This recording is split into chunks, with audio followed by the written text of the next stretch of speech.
ABC Listen. Podcasts, radio, news, music and more. Hi, Jules and Jez here, and this week on Not Stupid, Pope Francis has reminded us of a different kind of leadership with mercy and humility. And the courage to stand up for the marginalised and the earth itself. But for some, he was too much. For others, not enough. So what now? Find Not Stupid on the ABC Listen app.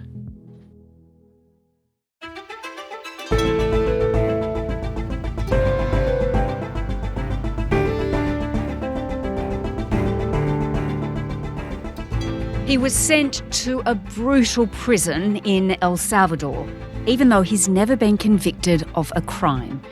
Now, Donald Trump is refusing to follow a Supreme Court order to bring the man back to the United States. Today, we take you inside the notorious prison where the migrant was first held with SBS Dateline reporter Catalina Florez, and consider why President Trump is so determined to defy the rule of law. I'm Sam Hawley on Gadigal land in Sydney. This is ABC News Daily.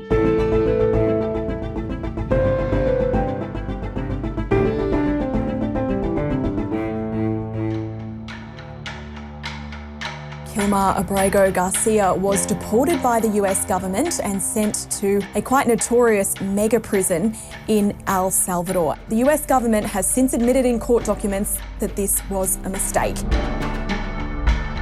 The Maryland father has now spent exactly 1 month inside a notorious El Salvador mega prison. Bring Kilmar home! Enough is enough.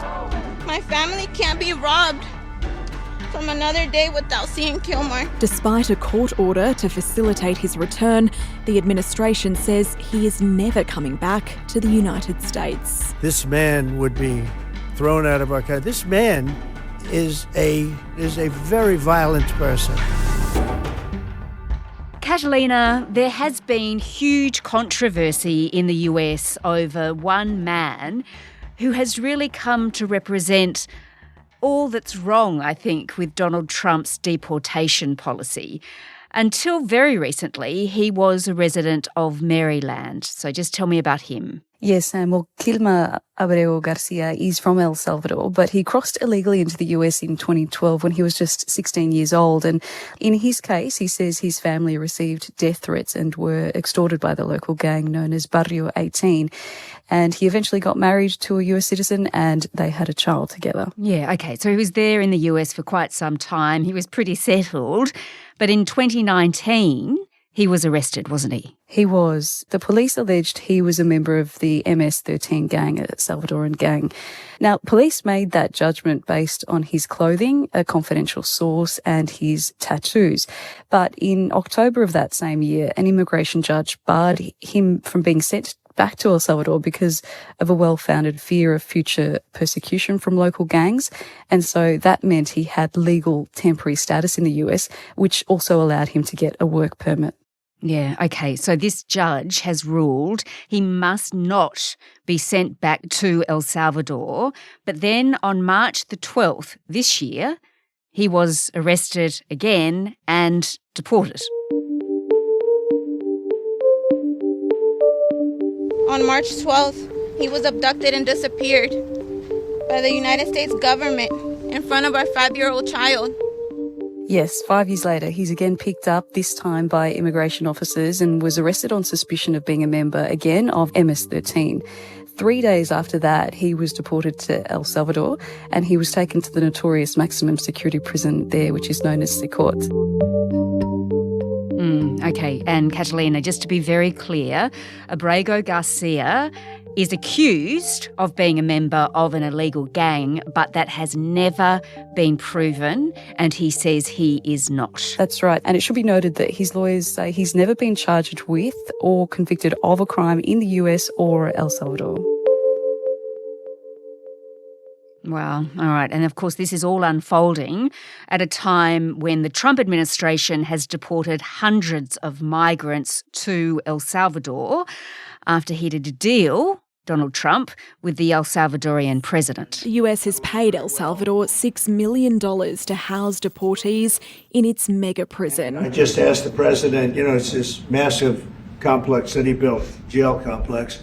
I said, can you build some more of them, please? The way Donald Trump was able to bypass the courts and normal due process was by invoking the Alien Enemies Act of 1798.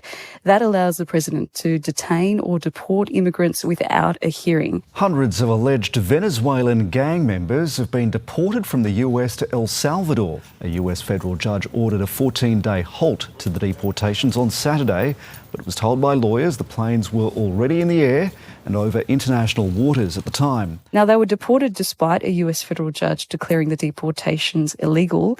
And in return for holding these deportees, the US is paying El Salvador roughly $9 million Australian dollars. Wow. Okay. And just to be very clear here, El Salvador's president, Nayib Bukele, is not a fan of democracy. He once described himself as the world's coolest dictator. So since his election in 2019, critics say the country has experienced democratic backsliding. Human rights activists who I've spoken to say they've been targeted. People that they know have been jailed and beaten in prison, some resulting in deaths. Accusations, I should say, the government denies.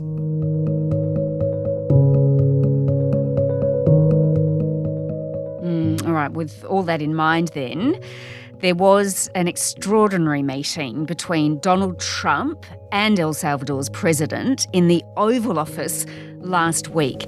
Well, it's an honor to be here in the Oval Office with the president and leader of the free world. We're very happy and we're very eager to help. And it was pretty friendly, wasn't it? It was pretty friendly. So I knew him as a very young man. Now he's just a young man. And he's done a fantastic job. Mr. President, it's an honor to have you. Thank you. Both trying to outdo each other in sort of the praise they were giving each other for the leadership that each of them display, which it must be said on the issue of gangs at least is very similar. Sometimes they say that we imprisoned thousands. I like to say that we actually liberated millions. It's very good. Who gave him that line? Do you think I can use that? And they both made it very clear that neither have the intention of releasing Abrego Garcia. President Bukele even called the question about releasing him preposterous. The question is preposterous. How can I smuggle a terrorist into the United States? I don't have the power to return him to the United States.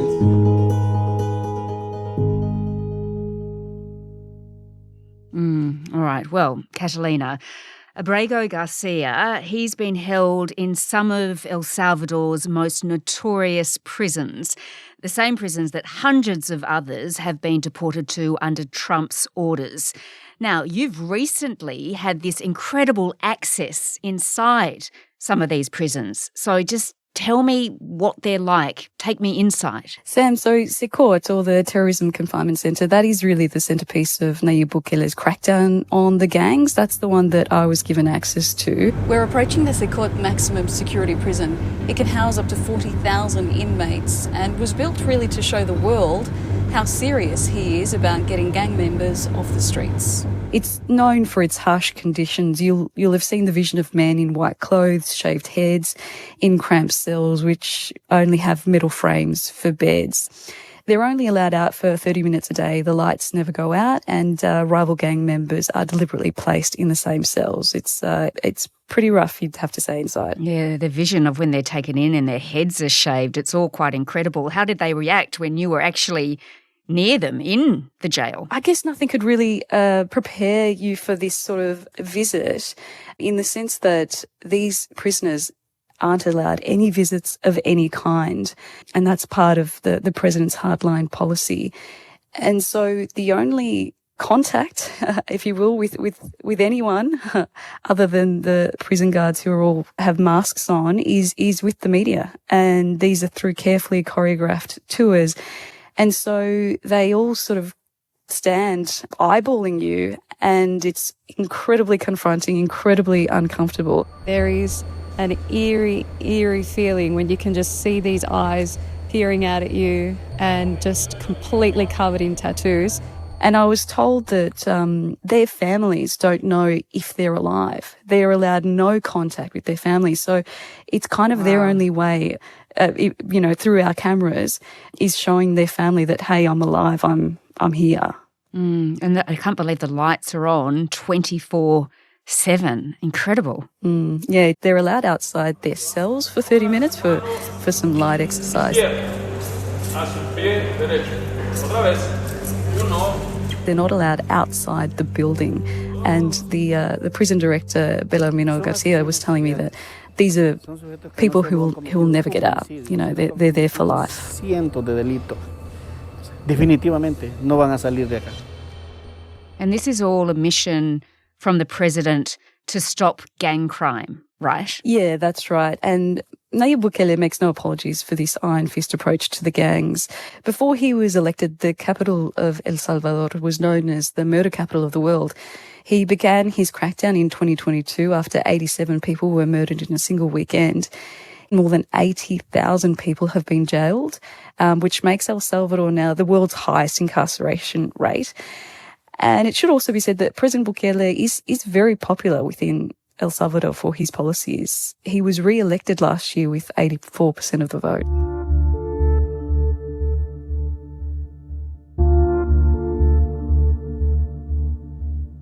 Which brings us back to Abrego Garcia. He's been living in America since he was a teenager, and now he's sitting in one of these prisons with his family, waiting at home. And like every other prisoner in these jails, they have no contact with the family. So the last that his wife heard from him was the day he was deported.